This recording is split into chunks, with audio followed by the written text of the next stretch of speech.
Bonsoir et bienvenue au club des explorateurs de l'imaginaire ludique. On dit que la nature a horreur du vide. Et je ne sais pas si vous avez remarqué, mais c'est aussi vrai dans le domaine de l'imaginaire. Quand un univers fictionnel apprécié ne donne plus signe de vie depuis un certain temps, on finit par voir apparaître des jeux au postulat de départ étrangement similaires qui tentent d'occuper la niche laissée vacante. C'est ainsi que le jeu de rôle qui nous intéresse aujourd'hui, Warbirds, créé par l'éditeur indépendant Outrider Studios, est très proche dans son concept et son style d'un univers ludique que j'adore, à savoir Crimson Skies, créé à l'époque par le mythique éditeur Fassa Corporation. Mais similarité des thèmes ne signifie pas nécessairement absence d'originalité, et Warbirds a de nombreuses qualités qui lui confèrent une identité propre. Le monde de Warbirds ne faisait autrefois qu'un avec le nôtre, jusqu'au 17 septembre 1804. Ce jour fatidique, une grande tempête se leva au cœur de la mer des Caraïbes. C'était un ouragan comme nul n'en avait jamais connu. Le ciel devint noir, tandis que des vents d'une violence inouïe semaient mort et destruction à travers les îles, soufflant les bâtiments comme des fétus de paille et brisant les plus grands galions. Pendant une semaine de terreur, il sembla que la colère divine s'était abattue sur les Antilles. Et puis la tempête cessa aussi soudainement qu'elle avait commencé. Les survivants en état de choc sortirent de leurs abris pour découvrir un magnifique ciel bleu et un soleil radieux. Mais ils ne tardèrent pas à se rendre compte que le monde qu'ils connaissaient n'était qu'un souvenir. Les îles brisées ne reposaient plus sur l'eau comme autrefois, mais flottaient désormais dans l'air, loin au-dessus d'une mer noire comme de la mélasse, qu'ils ne tardèrent pas à baptiser le murk, l'obscurité. La géographie des îles avait elle aussi été chamboulée. La péninsule du Yucatan avait été arrachée au continent sud-américain pendant la grande tempête, tandis que la grande île de Cuba s'était brisée en deux îles distinctes, Cuba et Santiago. Mais l'être humain est connu pour sa faculté d'adaptation à un nouvel environnement. Petit à petit, la civilisation émergea de nouveau sur les îles flottantes de cette étrange réalité que les survivants nommèrent Azur. Et en 1843, un humble mineur portoricain, Esteban Martinez, découvrit la roche flottante qui allait permettre la construction des premiers navires volants et la reprise des contacts entre les différentes îles. En 1883, le traité de Port-au-Prince fut le point de départ d'un siècle de paix, d'échange et d'entraide entre les différentes communautés. Mais les meilleures choses ont une fin. Les ressources étant rares et précieuses, des tensions commencèrent à apparaître entre les différentes îles. En 1982, Cuba envahit Haïti et Haïti s'allia à la Jamaïque pour combattre l'envahisseur. Cette guerre marqua le début de l'ère moderne. L'étude des propriétés du murk permit de s'en servir comme carburant, une sorte de diesel capable de propulser des machines volantes plus petites et plus perfectionnées. Mais l'exploitation du murk est dangereuse, et très vite les grands vaisseaux cargo revenant des tréfonds d'Azur avec le précieux carburant devinrent la cible de pirates du ciel, héritiers aéroportés des équipages de flibustiers qui sévissaient jadis dans les Caraïbes. Pour lutter contre ce fléau, des pilotes aguerris se mirent à vendre leurs services afin de protéger les convois. Très vite, ces mercenaires formèrent la guilde des combattants aviateurs. Nous sommes désormais en 2039. La technologie d'Azur a atteint un niveau rappelant celui que notre réalité possédait peu avant la Seconde Guerre mondiale. La guilde est devenue très puissante et ses pilotes sont considérés comme des stars dont les exploits font rêver tous les habitants d'Azur et dont la vie est sans cesse sous le feu des paparazzis sinon des pirates. Mais si une paix fragile existe entre les nations d'Azur, elle ne tient qu'à un fil.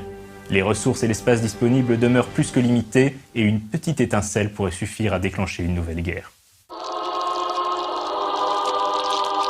Dans Warbirds, les joueurs incarnent des pilotes de la guilde. Ce sont des guerriers des airs, recrutés pour toutes sortes de missions par les organisations et nations d'Azur.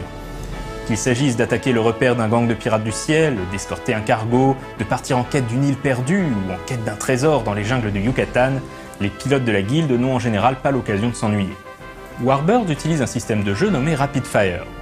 Les personnages sont définis par 3 attributs, corps, mental et attitude, qui commencent avec une valeur de 0. À la création, le joueur a un seul point à dépenser dans l'un de ses attributs. S'il en veut davantage, il devra retirer des points à l'un des autres attributs. Par exemple, il peut avoir plus 1 à corps et 0 à mental et attitude. Mais s'il veut plus 1 à corps et plus 1 à mental, il devra passer attitude à moins 1. Un personnage a également accès à différentes compétences, chacune étant liée à un des 3 attributs et graduée de 0 à 6. 0 étant inexpérimenté dans la compétence et 6 grand maître. Les personnages commencent avec au moins une valeur de 1 dans les 4 compétences de pilotage. Ce serait un peu ballot de jouer un pilote qui ne sache pas un minimum piloter. Un aspect important dans Warbirds est la notion de célébrité. Une célébrité élevée permet à un pilote de bénéficier de différents avantages lors de dialogues ou de négociations. Mais si le joueur se conduit de manière lâche ou déshonorante, il prend le risque que des paparazzis l'apprennent et que cela cause un scandale dans la presse, qui transforme alors la célébrité en malus jusqu'à ce que le personnage parvienne à reconquérir l'affection du public. Le groupe de joueurs choisira d'appartenir à l'un des 6 escadrons de la guilde. Les Gold Jaguars, Red Foxes, Blue Spiders, Green Dragons, Grey Falcons ou Black Scorpions.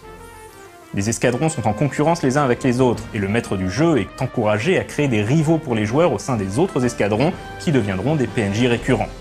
Évidemment, un pilote n'est rien sans son zinc, et Warbirds propose bien évidemment des règles détaillées pour créer et personnaliser son oiseau de proie. Le principe de base du système Rapid Fire est très simple. Pour effectuer une action, le joueur lance un D6, ajoute sa valeur de compétence, le bonus ou malus de l'attribut correspondant, les éventuels modificateurs liés à la situation, et compare le total à la difficulté choisie par le meneur de jeu. Le jeu promeut également ce que les auteurs appellent The Rule of Awesome, c'est-à-dire que si le joueur veut effectuer une action vraiment cool et spectaculaire, le MJ lui octroie automatiquement un bonus de +1 à son jet de dés. Dans le cas des affrontements aériens, le jet de dés est un peu différent. On lance toujours un D6, auquel on ajoute le niveau de performance de l'avion, le niveau du personnage dans la compétence de pilotage appropriée, par exemple canonnage pour faire feu ou strafing pour attaquer une cible au sol, et enfin une valeur un peu spéciale appelée conscience de la situation, qui est en fait le total des 3 attributs principaux, donc +1 pour les pilotes débutants. Lorsque 2 pilotes s'affrontent, chacun fait son jet et celui qui a le résultat le plus élevé a un avantage tactique sur l'adversaire. Chacun peut ensuite choisir entre différentes manœuvres, comme faire feu s'il a l'avantage, ou dans le cas contraire, tenter une acrobatie pour échapper à son adversaire. On ne va pas rentrer dans le détail des actions possibles, mais les règles de combat aérien sont très bien pensées et restituent vraiment la sensation de 2 appareils en plein dogfight.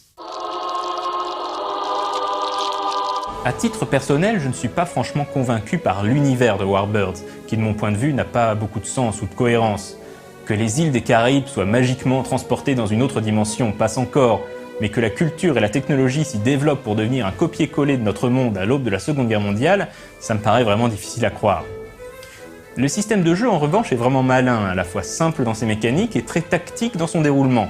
Il s'agit probablement des meilleures règles actuellement disponibles sur le marché pour jouer des affrontements aériens, et rien que pour ça, Warbirds est une réussite.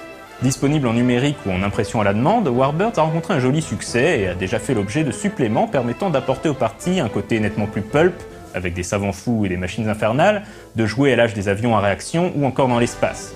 Malheureusement, tout ça n'est pour l'instant disponible qu'en anglais. Quant à moi, je vous dis à dans 2 semaines, et d'ici là, jouez bien!